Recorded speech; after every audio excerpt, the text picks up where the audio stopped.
Welcome once again to Commander by Danon. Today's video came about because of a competition that a fellow content creator came up with. Mauled probably needs no introduction, but he loves to roast decks and commanders, and he's a very entertaining person. You should check him out if you haven't already. Don't worry, I'll explain the idea behind this Shadowheart Dragon Cultist commander deck. Also, and I know it's annoying to keep hearing this, but statistically if I don't ask you to like and subscribe, the video gets fewer subscribers. Shadowheart Dark Justiciar is a 4-mana 3/4 legendary human elf cleric. We may pay 2 mana, tap her, and sacrifice a creature. If we do, we draw X cards, where X is that creature's power. Additionally, Shadowheart allows us to choose a background. For those who don't remember, backgrounds are a limited form of partner from the Commander Legends Battle for Baldur's Gate set. Basically, all the monocolored legends from this set came with the ability to choose a background. Backgrounds are legendary enchantments that can be our commander, but only if our other commander has the choose a background ability. For this deck, I chose Dragon Cultist. Dragon Cultist is a 5-mana legendary enchantment background. It says that commander creatures we own have the following words added to their text box. At the beginning of our end step, if a source we control dealt 5 or more damage this turn, we create a 4/4 red dragon creature token with flying. Okay, so our colors are Rakdos, our commander sacrifices creatures and draws cards based on their power, and our background makes more creatures for us. What is going on, Danon? Before I answer that question, let me explain the competition and why I'm being so cagey about this. Mauled competition was this past Saturday, the 14th of March. I'm writing this script the week prior. This is the deck I'm entering into the competition. Now, like all competitions, this one comes with some restrictions. First of all, the deck had to be under $750. The deck could not be bracket 3 or higher, bracket 2 was preferred. The deck had to be stompy in nature. We cast creatures, turn creatures sideways, and win the game that way. Finally, the deck could contain no ramp. That means no mana rocks, no extra lands per turn, no rituals, no cost reducers. You have lands and that's it. Also, lands that tap for more than 1 mana were out, unless they came with a drawback, like bounce lands. So keep those restrictions in mind as we go through this deck. But before we get to our deck list, a quick word from new sponsor, T-Fury.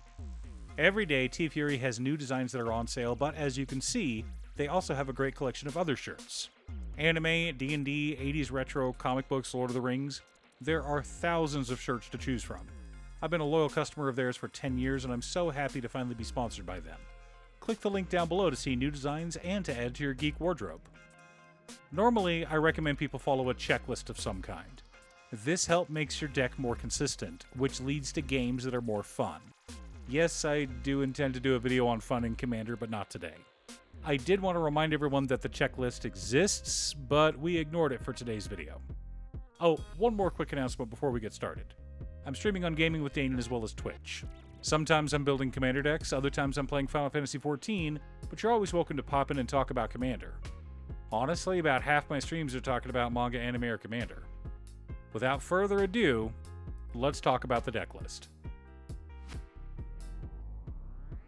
Our land base consists of Command Tower, Exotic Orchard, Bloodstained Mire, Polluted Delta, Wooded Foothills, Marsh Flats, Arid Mesa, Blood Crypt, Luxury Suite, Haunted Ridge, Dragon Skull Summit, Raucous Theater, Sulphurous Mire, Geothermal Bog, Smoldering Marsh, Canyon Slough, Tainted Peak, Blazemire Verge, Graven Cairns, Sulphurous Springs, Blightstep Pathway, Foreboding Ruins, Rakdos Canarium, Bajuka Bog, Reliquary Tower, 9 Swamps, and 9 Mountains.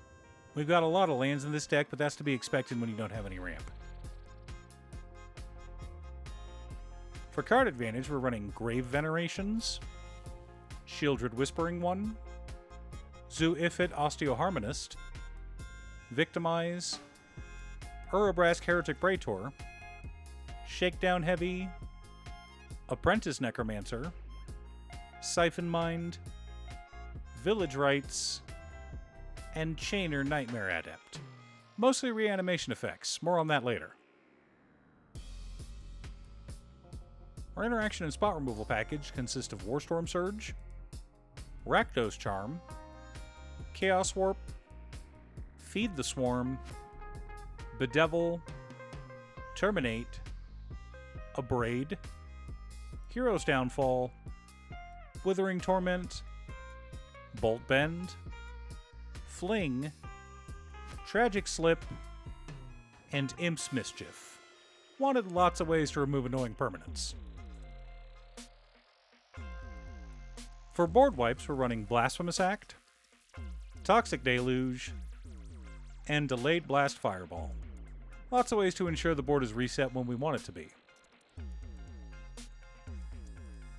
The core of our deck consists of Lightning Skelemental, Ball Lightning, Arc Runner, Ride of the Raging Storm, Impetuous Devils, Felden of the Third Path, Blistering Firecat, Urabrask's Forge, Urabrask the Hidden, Territorial Hellkite, Thunderblust, Hunted Bone Brute, Stalking Vengeance, Clackbridge Troll, Terror of the Peaks, Rotting Regisar, Skizik, Calaxion Hunger Tyrant, Kroxa Titan of Death's Hunger, Junji the Midnight Sky, Hunted Horror, Rot Curse Rakshasa, and Cosmic Larva.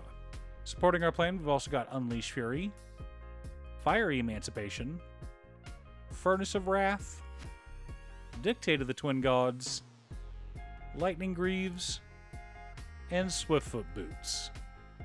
Win or lose, this game is ending quickly. Normally, here's where we'd compare the deck to our checklist, but I figured we could just skip that. I did want to talk about how we're running 43 lands and most of our card advantage is actually reanimation effects. The goal is to keep our commander on board as long as possible, hopefully protecting her with boots, cast one of our ball lightning effects, smack someone in the face, then sacrifice that creature and draw a ton of cards. All told, 5 mana for 6 damage and 6 cards is a really good ratio. That's 3 mana to cast ball lightning, and then 2 mana to sacrifice it. And once we get that going, our background will put an army in the sky for us. How delightful. Now, I've done this commander pairing before, but I think it was a budget build. Let me know down in the comments if you have a fun idea for this pairing, or if you can think of a better option for a ball lightning commander deck. Thanks for tuning in. Once again, a huge shout out to my editor Cutestuff. I couldn't make these videos without her. If you'd like to hire her to edit your own videos, she can be reached at cutestuff.edits@gmail.com. Link is down below. If you're looking for ways to support the channel directly, you can head on over to patreon.com/Danon. You can have a video made or just ask for help building or tuning a deck list. I also wanted to give a quick shout out to all of my patrons: Waffles, Drya, Marcus, Brett, Roxy, Alex, Conga, Robert Pye, Kazaris, Patrick, Tiz, Art, Richard, Boomy, Osira, Justin, Golden Walker, Captain Hammer, Sleech, Mr. Salty, Daniel, and Zombie. You guys are awesome. I post new Commander Deck videos every weekday, so be sure to subscribe and ring the bell to be notified of new videos. Again, thanks for watching, and I'll see you all again next time on Commander by Danon.